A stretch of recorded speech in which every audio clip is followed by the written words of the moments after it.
Hello viewers, and now on to the second race then, Nissan Leaf at Suzuka, one of my favourite racetracks. Shorter version of the circuits, just to get a feel through the twisty bits, as well as this long start-finish straight as well.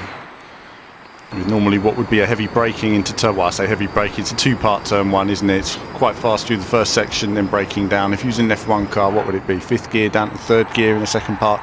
But going around this corner then, closing up quickly. It's always a pain when you're racing against AI and then you have to get on the brakes because they're so slow on the apex. So I've realised there that if I was doing this again, I'd go around the outside and find an opportunity there. Through the twisty bit, closing quickly on these guys. And now I understand, right, go around the outside, don't follow them on the apexes because they're too slow. Frame rate then, so I mentioned it in the previous video. Frame rate so far, it's okay in the bumper cam view.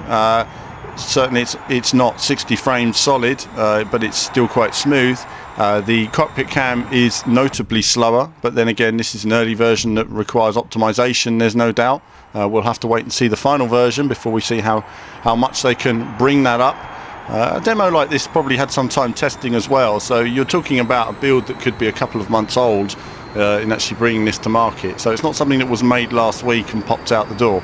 This is something that's been in production for some time. As we pass all the cars on lap one then, handling again, very intuitive. I'm liking the handling, I'm liking the feel of it, I'm enjoying the driving, I'm feeling the grip.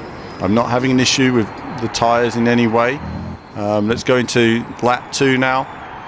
Nicely into the apexes, keeping it on there, on the power gently. Always keeping a little throttle through the corner and then gently applying that on the exit. You're powering your way out of the corner rather than turning your way out of the corner.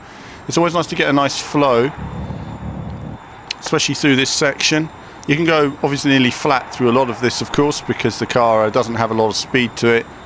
So there's not too much dancing around on the throttle through here. A little bit of a lift maybe to get the car in just to keep it online, and then flat out using the body roll there, just getting up the hill, so you're oversteering the car a bit, then throwing it into these final couple of corners.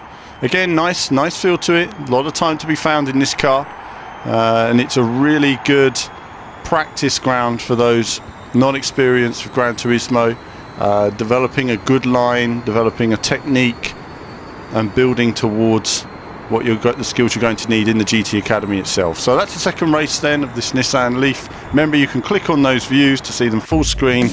Click on these videos to see more of the action on Gran Turismo 6 and other games we've been featuring, and there'll be more from me very soon.